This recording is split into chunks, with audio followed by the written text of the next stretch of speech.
se mudou ou não, ou tá cedo para analisar? Manda brasa, meu amigo. Tosa, na minha opinião, mudou.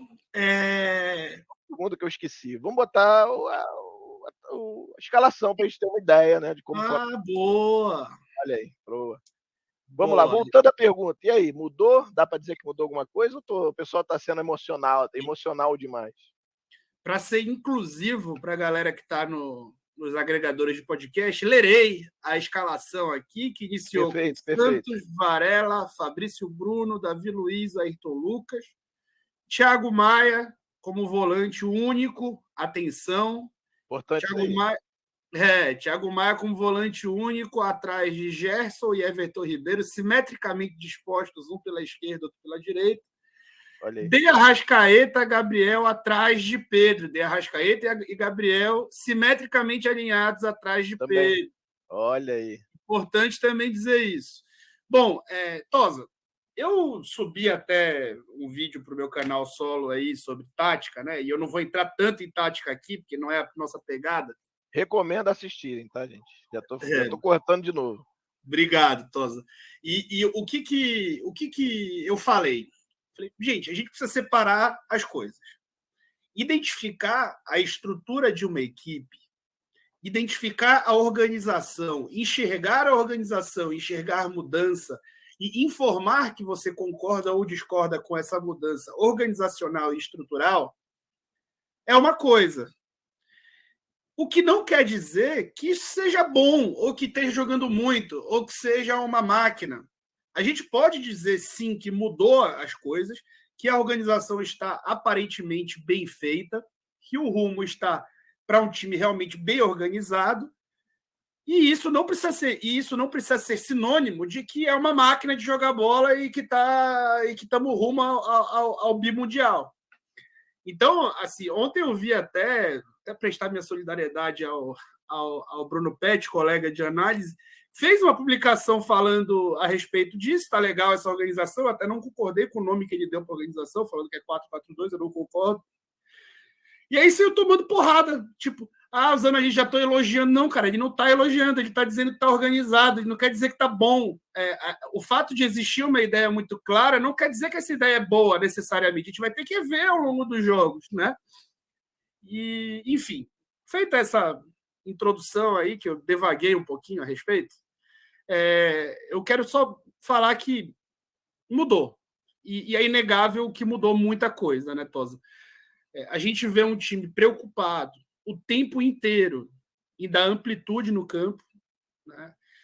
Independente do tipo de saída de bola, por exemplo, primeiros minutos do jogo, antes de abrir o placar, o Flamengo usou os 4 homens de defesa para fazer a saída de bola. Então, abriu Ayrton e Varela e manteve os 2 zagueiros com eles, no sentido de atrair a Portuguesa para abrir espaço por dentro. Segundo gol, inclusive, nasce com um passe vertical por dentro do Gerson, diretamente ao Pedro. E uma coisa curiosa do segundo gol é o quê? O Gabriel ele está interpretando a do Pedro, centralizado, na hora que o Pedro recebe, o Pedro carrega, o Pedro recebe e gira e tem uma avenida na frente dele. Aí o que ele faz? Carrega na vertical, claramente uma instrução. Não carrega dobrando, indo para a direita, que é o lugar, espaço vazio. Carrega na vertical. O Gabigol percebe que ele está identificando errado o espaço ali, ele percebe que ele está posicionado errado e sai correndo numa diagonal na frente do Pedro, nem tão rápido assim, e abre, recebe a bola e faz o gol. Claro que o gol aconteceu muito por conta do nível do adversário, repito, mas é claramente indícios de estrutura. Aí, quando o Flamengo conseguia sair ali de uma pressão que ele mesmo criava para tentar explorar esses passos por dentro, explorar essas transições rápidas, como aconteceu. Lembrando que essa transição rápida aconteceu mesmo o gol tendo saído da bola do Santos, né? Saiu no tiro de meta e foi gol. E mesmo assim foi uma transição rápida. Bom, dito isso, o Flamengo conseguiu, em outro momento, o quê? Baixar o Thiago Maia ou o Gerson, deixar um só volante e fazer um meio de campo ali meio que assimétrico, porque o Everton pela direita não baixava para alinhar com o cara que baixava, e, ao mesmo tempo, os 5 ficavam presos ali na frente. Então, o time preocupado com amplitude, seja na saída de bola no primeiro momento, seja no último terço, ali com os 2 laterais espetados. Por que isso, para minha opinião, é legal? Porque tu tá mais preparado para perder a bola.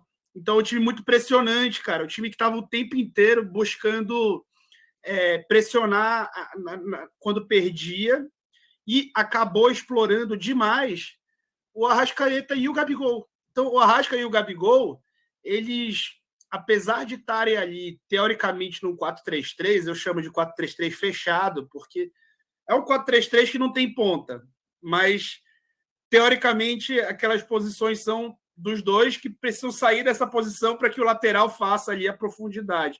Então, um 4-3-3 fechado, na minha opinião. E mesmo com esse 4-3-3, potencializados, né? Arrascaeta e Gabriel.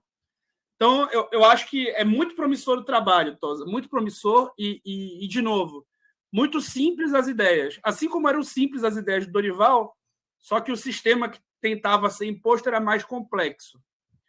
Então, eu tô otimista, cara. E eu queria ouvir de ti. Tu estava no campo, entendeu? Então, eu fui. A tua impressão é soberana. Mais ou menos. Na verdade, talvez por estar lá e não vendo da TV, mas a minha capacidade de análise é muito menor do que a tua. Mas vou tentar. Na verdade, sim, a primeira coisa que eu me atentei, e aí óbvio que eu estava já olhando um pouco com olhos para falar hoje, assim que saiu a bola, o que eu vi foi os 2 laterais colarem nas linhas laterais. Né? Ficou até tanto Varela quanto o Ayrton colaram na linha lateral, os 2. Até falei para Amanda assim, cara, ele colou os 2.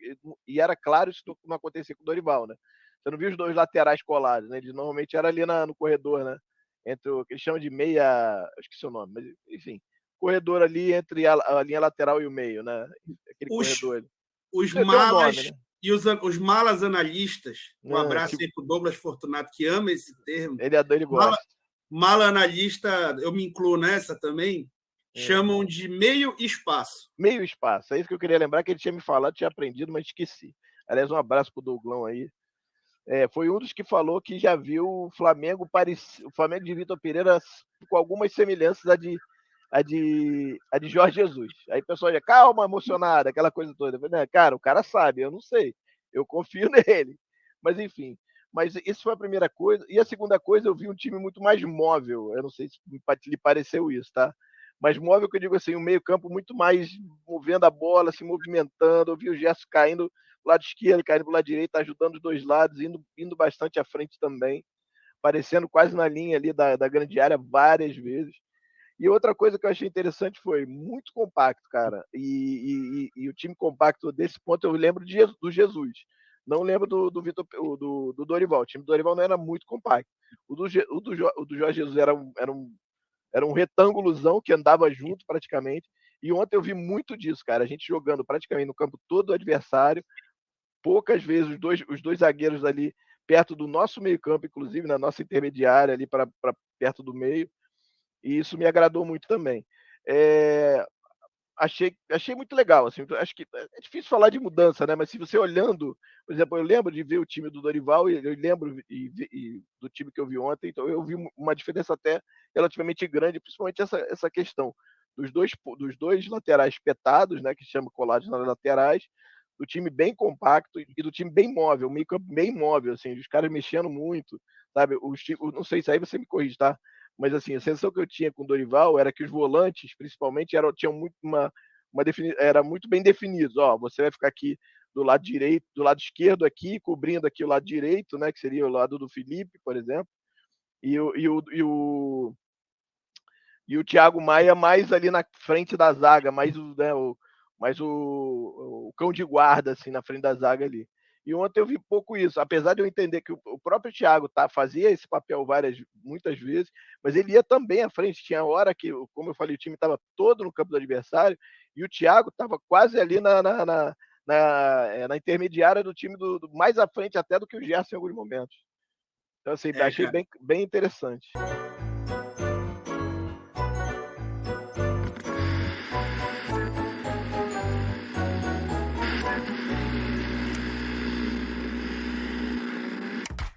Tá a fim de contribuir? Seja um parceiro do Falsa Prosa.